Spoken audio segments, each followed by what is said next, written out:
Dahil sa naatim na kasikatan sa social media ng TikToker na ito, naapektuhan din ang pagtrato niya ng maayos sa kanyang asawa.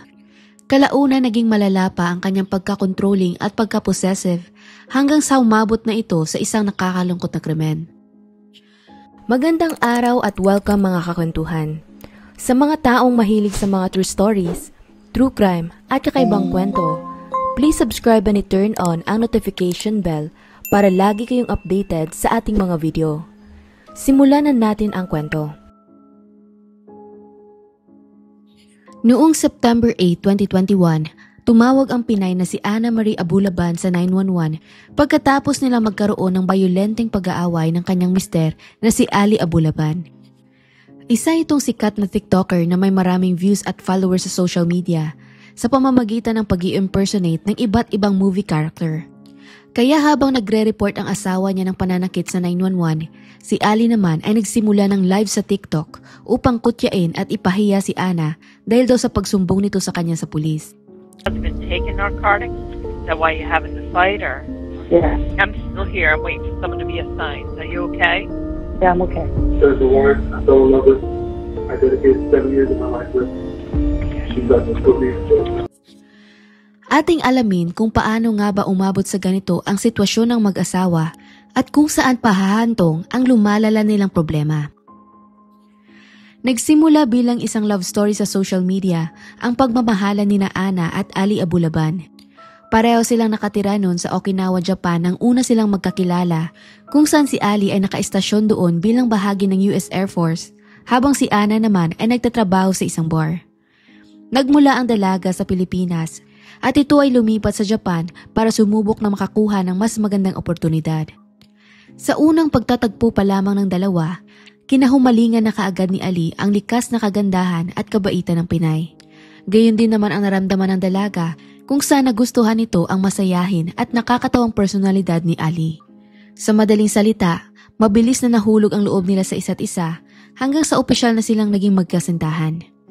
Nang lumalim pa ang kanilang relasyon, doon na nagpasya si Ali na bumalik sa US at isama si Ana upang tuluyan na itong pakasalan nang sila ay nasa edad na mid-20s. Piniling manirahan ng dalawa sa Virginia at doon na rin isinilang at lumaki ang kanilang anak na pinangalanan naman nilang Amira. Sa mga sumunod na taon, naging masaya at matiwasay ang kanilang pagsasama kung saan makikita mo pa nga ang mga sweet na post nila para i-appreciate ang bawat isa sa TikTok. Pinakapangarap ni Ali ang maging isang aktor. Kaya sa pamamagitan ng platform na iyon, nagkaroon siya ng oportunidad na ilabas pa ang kanyang pagkamalikhain.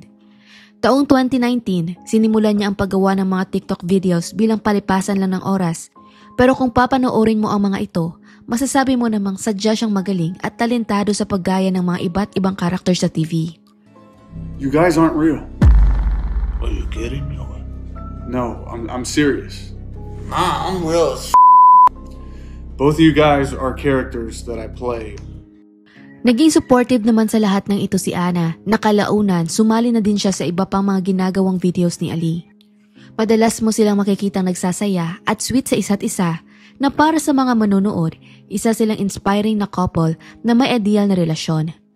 Gayunpaman, kahit pahalos masasabi mong perpekto na ang kanilang pagsasama, dumating pa rin naman ang panahong na miss ni Ana ang kanyang mga kaibigan. Dahil doon nagpa siya itong magkaroon ng ilang araw na bakasyon sa San Diego, California, kung saan nakipag-bonding siya sa isa sa kanyang mga kaibigan nang kasama rin ang kanyang anak. Sa maikling panahon habang siya ay nasa San Diego, napagtanto niya kung gaano niya kagusto ang lugar, hindi lamang dahil sa kagandahan nito, kundi dahil malalapit din siya sa mga taong pamilyar at kakilala niya. Para naman kay Ali, nagustuhan din naman niya ang ideya kasi ang San Diego ay mga 2 oras lang ang layo mula sa LA. Ang ibig sabihin nun, makakatulong ito sa pangarap niya maging isang aktor. Gawa ng mas magiging madali din sa kanya ang makakuha at makabuo ng network doon para makapasok sa Hollywood. Sa makatuwid, pagkatapos nilang mapagkasunduan na iyon ay mas makakabuti para sa kanilang pamilya, lumipat sila sa San Diego noong February 2021. Umupa sila ng apartment sa Spire na isang high-rise building sa syudad at sa kanilang paninirahan doon, nagkaroon ng mga part-time na trabaho si Ana habang si Ali naman ay nagtrabaho bilang contractor sa isang naval base. Kasabay ng lahat ng ito, pinagpatuloy rin ng mag-asawa ang paggawa ng video sa TikTok kung saan unti-unti na rin silang umani ng mas marami pang followers. Nagustuhan ng karamihan ang kanilang nakakaaliw at nakakatuwang mga videos at nakakuha din sila ng mga magagandang komento mula sa kanilang mga kaibigan.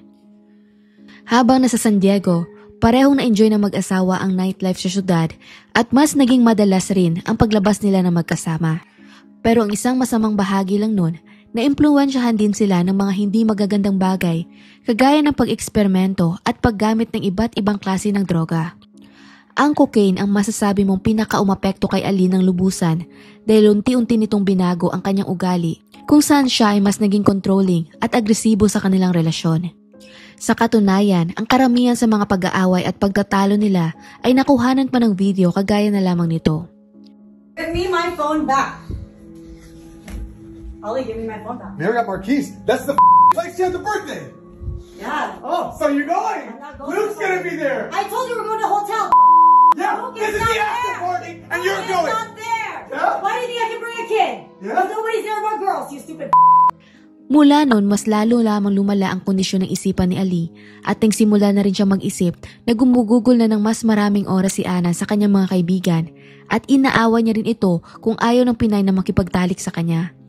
Sa maikling salita, naging mas abusado at controlling siya sa kanyang asawa dahil iniisip niya rin nangangaliwa ito sa kanya kahit hindi naman iyon totoo. Ganito ang naging halos araw-araw na sitwasyon ng dalawa hanggang sa noong September 8, 2021, tumawag na sa 911 si Ana at humingi ng tulong pagkatapos siyang saktan ni Ali. I'll bring you to San Diego for what? So you can run to your friends? You're not even an American citizen. I brought you to this country. Name one man that would do that for you. Yeah, just don't say anything to him. That way he doesn't flare up again. Oh, great. You were on the phone with police while I said that? Wow. I thought you were done with the phone call. Okay, great. Are we on speaker? Yes, ma'am. Can you take me off the speaker, please? Yes. San Diego Police Department. Yes, I'm here. I think he just left the house. Just left? Yeah. Is it just you? It's just me. My daughter's here. Yes, she's. Mind if I catch you? Yeah. Yes, please. Nag-away ang dalawa nun dahil sa isang maleta hanggang sa sobrang nagalit na lang si Ali at itinulak niya ng malakas si Ana. Bilang resulta, natumba ito banda sa dulo ng kama kung saan nauntog ang kanyang ulo at nagkasugat rin ito sa kanyang binti at siko. Upang maresolba ang report, kinuhanan siya ng statement ng pulisya at pinicturean din ang kanyang mga sugat. Dagdag pa doon, inabisuhan rin nila ito na kumuha ng restraining order laban kay Ali. Gayunpaman, yun ang isang bagay na hindi na tinuloy pa ni Ana at wala rin siyang isinampang kaso. Sa buong buwan ng Setyembre hanggang noong naging Oktubre, naging mas mahirap pa ang sitwasyon ng dalawa na nagsimula ng mas mag-alala pa si Ana para sa kaligtasan nila ng kanyang anak. Dahil doon naglakas loob itong umalis ng bahay kasama ni Amira at pansamantala muna silang tumuloy sa tahanan ng kanyang kaibigan na si Claire. Ang kanyang mister noon ay naiwang nanirahan ng mag-isa sa kanilang apartment dahil tumanggi itong umalis. Pero syempre, hindi pa rin naman sinukuan ni Ali ang kanyang asawa. Sa sumunod na mga araw, muli siyang bumalik sa pagiging sweet at ma-effort rito upang subukang makuha muli ang loob ni Ana. Hey, Anna.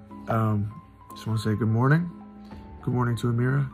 I just figured instead of texting you, I'll send you a video. My intention here is to just let you know I get it. And I'm so sorry. I really am so sorry for what I'm putting you through. How stupid. What happened to me? It was the drugs? Was it my insecurities? Sa kabila nun, maraming pagkakataon na bigla-bigla na siya nagagalit at dumarating pa sa puntong nire-record niya ang kanilang mga pagtatalo at pagkatapos ay ipopost ito sa TikTok para kutsain at ibaba din ang paningin ng mga tao kay Ana. She don't think. She don't think. She don't think. And you know what? Goodbye to your little citizenship there, Miss Filipino. But I'm not petty. I don't call the police on people I love. Out of here, bro. This lured me to San Diego for what? So she could be a hoe with all her friends? Stop lying to them, Ollie. No, it's the truth. Yeah, you got friends now. Now you don't have a husband. Okay. Mga huling linggo ng Setyembre, sinabi na ni Ana kay Ali na tapos na ang kanilang pagsasama at wala nang balikan pang magaganap. Ang isang dahilan nun ay dahil nalaman niyang nagsimula na rin namang makipagtalik sa ibang mga babae ang kanyang mister. Bilang malinaw na kay Ana na hindi na siya babalik pa kay Ali, ito naman ang panahong nagsimula siyang makipag-date sa isang lalaki na nagngangalang Rayburn Barron na isa sa mga kaibigan niya sa San Diego. Inilarawan naman ito ng mga nakakakilala sa kanya na isang lalaking maalaga, mapagmahal sa pamilya at isang mabuting tao. Mga iilan lamang sa dahilan kung bakit nagustuhan siya ng Pinay. Kalaunan mukhang pansamantala namang natigil ang panggugulo ni Ali kay Ana, kung saan inalok pa nga niya itong bumalik na lang sa apartment kasama ng kanilang anak para hindi na siya mahirapan at ito na lang di umano ang aalis. Siyempre bilang isang magandang bagay din iyon para sa mag-ina, tinanggap ni Ana ang kanyang alok at muli silang lumipat sa apartment noong October 18, 2021, habang si Ali naman noon ay tumira sa isang hotel sa Mission Bay na binayaran ng kanyang ama. Lingid sa kaalaman ng lahat, wala pa talagang plano si Ali na tumigil sa kanyang panggugulo dahil kahit pa umalis na ito ng apartment, pinakopya niya pa rin ang keycard doon para makapasok sa loob ng tahanan kahit anumang oras. Kaya sa sumunod na mga araw, muli na namang nagpatuloy ang pagiging controlling at possessive ni Ali kay Ana. I want to know what's going on. Talk to me. Respond to my texts. I gave you 7 texts. You're not responding. You're not answering my calls. You said you're not going out tonight. You lie to me all the time. Klarong makikita sa video na unti-unti pa siyang nasistress gawa ng katotohanang nawala na talaga siya ng kontrol sa kanyang asawa. Enough! Ollie, enough! You know, this Can somebody please help me? Hello? Ollie! Stop. Leave me the alone! I'm holding my finger! I'm trying to leave this house! Yeah, that's not cool. Give me my phone! With a bunch of guys? Give me my phone! Bunch of guys, huh? Give me my phone! There's no guys! Give me my phone! Ikinagalit at ikinabaliw din niya lalo nang tuluyan ng putuli ni Ana ang kanilang komunikasyon kung saan blinak na nito ang kanyang numero. Nang kumbinsidong nangangaliwa nga si Ana, doon na nagsimulang bumuo si Ali ng isang plano para alamin ang katotohanan. Kaya noong mga katapusan ng October, nagre-research na ito ng mga bagay sa Google, kagaya na lamang ng paano mag-install ng listening device, paano mag-install ng application sa iPad, paano makinig sa isang kwarto remotely, at kung paano mag-spy sa iyong asawa. Sa huli nagdesisyon siyang mag-activate ng Discord application sa iPad ng kanyang anak na nakalagay naman noon sa loob ng apartment. Upang isa katuparan ang kanyang binabalak, umaga ng October 21, 2021, pumunta si Ali sa tinutuluyang apartment ng kanyang asawa nang hindi nito alam at gamit ang pinaduplicate niyang keycard, nakapasok siya sa loob noon nang walang problema. Habang nasa loob agad niyang hinanap ang iPad ng kanyang anak, inactivate niya ang Discord doon at pagkatapos, kinonekta ito sa kanyang telepono. Sa pamamagitan noon, maaari na niyang mapakinggan ng live ang kahit anumang pag-uusap sa loob ng bahay sa kahit anumang oras. Nang maisagawa na niya ang kanyang plano, agad din itong umalis sa apartment bago pa man makauwi ang kanyang asawa. Makalipas lang ng ilang oras, dumating naman si Ana sa Spire mga bandang 2:00 ng hapon ang kanyang kaibigang si Rayburn. Sa buong oras na nasa loob ng apartment ang dalawa, wala silang kamuwang-muwang na pinapakinggan pala ni Ali ang lahat ng bagay habang siya ay nasa hotel. Narinig niya doon ang boses ng kanyang asawa at ang boses ng kausap nitong lalaki at bukod pa doon, narinig niya ring tumatawa ito at mukhang masaya. Sa kanyang galit, agad siyang sumakay sa kanyang kotse, nilagyan ng bala ang dala niyang baril at pagkatapos, nagmadali itong magmaneho pabalik sa Spire. Nang mga oras na iyon, klarong wala na sa matinong kaisipan si Ali, hindi lamang dahil sa kanyang galit, kundi dahil high din ito sa droga. Kaya pakiramdam niya noon, wala nang makakapigil sa kanya na parusahan ng dalawa dahil di umano sa pagtataksil nila sa kanya. Mga bandang 2:50 PM, pinarada nito ang kanyang kotse sa labas ng parking garage at pagkatapos nagmadali itong naglakad papasok sa loob ng building. 2:53 PM, sinimulan niya ang pag-record ng audio sa kanyang cellphone at itinago iyon sa bulsa ng kanyang pantalon. Sa surveillance video na ito, makikitang sumakay siya sa elevator mula sa parking garage level at tumagal siya sa loob ng mga 3 minuto bago nakarating sa 35th floor. Kung mapapansin din ninyo, medyo mukha pa itong kalmado at nagawa pa nga niyang batiin ang mga sumasakay kasabay niya sa elevator. 2:58 PM, nagmadali siyang lumabas sa elevator at diretso itong tumakbo patungo sa apartment ng kanyang mag-ina. Nang hindi nagsasayang ng oras, ginamit niya ang keycard para makapasok sa loob at dahil doon napasigaw naman kaagad si Ana. Masyadong mabilis na ang mga sumunod na nangyari at hindi niya nabinigyan pa ng pagkakataon ng dalawa na manlaban. Una niyang binaril si Rayburn sa pamamagitan ng 2 bala sa ulo at isa sa leeg nito banda sa lalamunan na naging dahilan ng agaran niyang pagkamatay. Habang ang takot na si Ana naman nun ay nasaksihan ang buong pangyayari. Nang nasiguro na niyang wala ng buhay ang isa, sunod naman siyang humarap kay Ana at nang walang pag-aalinlangan, binaril niya rin ito ng 1 beses sa ulo. Pagkasagawa niya ng krimen, kinuhanan pa niya ng mga larawan at video ang walang buhay na katawan ng kanyang mga biktima. Ilang minuto pagkalipas ng 3:30 ng hapon, habang nakasakay si Ali pababa sa elevator, doon naman niya sinend sa kanyang mga magulang at sa isa niyang kaibigan ang larawan at video ng mga labi ni Ana at Rayburn. Kinausap niya rin ang kanyang ina pagkatapos at umamin sa buong krimen habang siya ay nasa lobby ng apartment. I just like to learn to do everyone else. I just like to learn. I can't see everything else. I have to learn in school. I have to learn in school. She's here. She's here. She's here. There's a picture. I don't know. It's very long. It's very long. It's very long. I can tell you. 12 minuto pagkatapos nangyari ang pagpatay, gumawa naman ito ng 911 call kung saan sinabi niya sa operator na pumunta daw siya sa apartment ng kanyang pamilya at nadiskubre niya ang wala ng buhay na katawan ng kanyang asawa at ng isang lalaki. San Diego Emergency, Dispatcher 8107. Yes, ma'am. My wife and another man were, I found them dead on the couch. Bullet holes to the face. Wait, someone was shot? 2 people, a man and my wife. Sa 911 call na iyon, mapapansin mong ito ay kalmado pa noong simula, pero kalaunan halatang bigla na lang itong umakto na parang artista sa isang pelikula na kunwari ba siya'y kinilabutan sa kanyang mga nakitang krimen. Kahit pa ang totoo, siya naman talaga ang may kagagawa nun. Please help my wife. Please help me. Okay, hold on, sir. Sir, stand by. I'm bringing on my supervisor. What is your name? My name is Ali. Ali? Okay. Yes, I'm her husband. Tell me what you saw when you went in there. I saw my wife on the couch with blood coming out of her head. Wife is on there? I don't know who he is. I know him. His name is Ray. I couldn't even breathe when I saw that. It was so terrible. Pagkababa niya ng tawag, hindi na naghintay sa building si Ali para sa pagdating ng mga otoridad dahil umalis naman ito para sunduin ang kanyang anak. Samantala, mabilis namang inimbestigahan ng mga officers ang pangyayari at naging malinaw kaagad sa kanila na may taong pumasok sa loob para lamang patayin ang dalawa. At nang nireview na nila ang CCTV footage, nakita nila sa loob lamang ng ilang minuto na si Ali lamang ang tanging tao na lumabas at pumasok sa apartment bukod sa 2 biktima. Dahil doon, pagkatapos nila makuha ang impormasyon tungkol sa sasakyan na konektado sa apartment, agad nila itong pinahanap at pinasundan hanggang sa naaresto nila si Ali ng hapong ding iyon.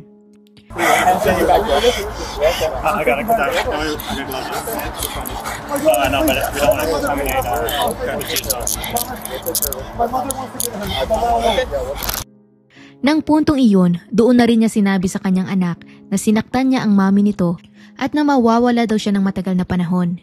Inaresto si Ali para sa 2 counts ng first-degree murder. Bago nagsimula ang paglilitis ng kaso, nanatili muna sa kustodiya ng pulisya si Ali ng 3 taon habang naghihintay ito na mabuo at maorganisa ang lahat ng ebidensya laban sa kanya. Nag-request din sila ng warrant para makuha ang cellphone ng mag-asawa at sa pamamagitan nun, nakita nila ang lahat ng mga videos at audio na nirecord ni Ali sa nakalipas na mga buwan at lalong-lalo na ang web search history nito. Ang lahat ng iyon ay ginamit nila upang mapatunayan na ang ginawa niyang pagpatay ay first-degree murder. Sa kulungan naman, hindi nakatulong masyado si Ali sa kanyang kaso dahil habang nasa loob, nagpa-interview ito sa iba't ibang mga media outlets at makikita mo doon kung gaano ito kagalit. I'm broken. I'm devastated. I lost my wife. My goal was to just try to get a hold of my family. It was slipping through my fingers. I'm the loser here. I lost the love of my life. Everybody I reached out to when I was going through this problem. Dude, you're so handsome. You're famous on the internet. You can get any model. I know I can. I don't want to. I want my wife. Para sa karamihan ng mga investigators, ang kanyang ginawa ay maihahalin tulad mo lamang sa tuwing gumagawa ito ng mga TikTok videos kung saan siya ay nag-i-impersonate ng mga karakter o sinusunod ang acting sa isang scene ng pelikula. Subalit ang totoo, wala naman talaga itong pagsisisi o nararamdamang konsensya. Nagsimula ang paglilitis ng kaso noong taong 2024 at tumagal iyon ng isang buong buwan. Sa korte, naging goal ng depensa ang ipakita sa mga hurado na ang nangyari ay crime of passion lamang. Nang ibig sabihin, sumasang-ayon sila na pinatay nga ni Ali ang dalawa, pero hindi daw niya iyon plinano at ito ay dahil lamang sa kanyang nadiskubre tungkol sa kanilang relasyon. Sa pamamagitan nun, umaasa din silang makakatanggap lamang ito ng mas mababang parusa. Ang argumento naman ng prosekusyon, sadyang plinano ni Ali ang krimen dahil ilang araw siyang nagsaliksik kung paano ispy ang kanyang asawa. Nagplanta din siya ng listening device sa bahay ng kanyang mag-ina, nagpa-duplicate ng susi na hindi niya dapat hawak, pumunta siya sa apartment na hindi niya na tinitirhan, at nagdala pa ito ng baril noong araw ng krimen. Lahat daw ng iyon ay nagpapakita na may intensyon talaga itong patayin si Ana at si Ray. Sa buong paglilitis na puno ng drama ang korte, at syempre, iyon ay dahil sa iba't ibang reaksyon ni Ali sa mga tanong sa kanya. The things when I'm under the effects of cocaine, I become really impulsive and I don't think before I speak and I say very mean things. I don't recognize how much of an impact it is. It's not something I ever want to do. It's not something, that's disgusting to me and I was just very impulsive. Sa huli pagkatapos ng lagpas isang araw na deliberasyon noong May 29, 2024, si Ali Abulaban ay natagpo ang guilty sa 2 counts of first-degree murder ng mga hurado. At nang narinig ni Ali ang hatol na iyon, hindi nito napigilang umiyak sa loob ng korte. Noong araw ng pagbabasa ng sentensya para sa nasasakdal, binigyan ng judge ng pagkakataon ng pamilya ng mga biktima para mag-iwan ng mensahe kay Ali. Naging emotional ang kapatid ni Ana habang ipinapahayag kung gaano sila nasaktan sa ginawa nitong krimen. Hindi na daw maibabalik pa ang buhay ng kanilang kapatid kahit ano pa ang sabihin niya at habang buhay na rin may maiiwan na puwang sa kanilang puso dahil sa pagkawalan nito. Samantala nagsalita naman si Jordana Baron para sa kanyang kapatid na nagsasabing si Rayburn ay isang taong may busilak na puso. Humihingi daw sila ng hustisya para rito kay Ana at sa ina nilang habang buhay ng magdurusa dahil sa pag-alaala na ang kanyang bunsong anak ay pinaslang sa brutal na paraan. Gawa ng ipinakitang ugali ni Ali sa korte, ito ay binigyan ng judge ng maximum na sentensyang pwede niyang makuha. Ang ibig sabihin, nakatanggap ito ng parusang 2 life sentence o habang buhay na pagkakakulong nang walang posibilidad sa parol. Saad pa ng judge, ang mga luha daw na ipinakita nito sa korte ay hindi naman talaga dahil sa nagsisisi siya sa kanyang nagawa. Sa halip, ito ay awa lamang para sa kanyang sarili dahil sa matatanggap niyang parusa. Ang pagiging narcissist ni Ali na sinamahan pa ng paggamit niya ng droga ang siyang pinakasumira sa kanyang pamilya. Sinasabi niyang mahal niya ang kanyang mag-ina, pero kabaliktaran naman nun ang ipinakita niyang pagtrato sa kanila. Iyon din mismo ang dahilan kung bakit pinili ni Ana na tapusin ang kanilang relasyon. Sa kasamaang palad nga lang, wala sa plano ni Ali ang pakawalan ito ng buhay, dahil para rito kung hindi mapupunta si Ana sa kanya, mas lalong hindi ito pwedeng mapunta sa iba. At hanggang dito na lang ang kwento natin para sa araw na to.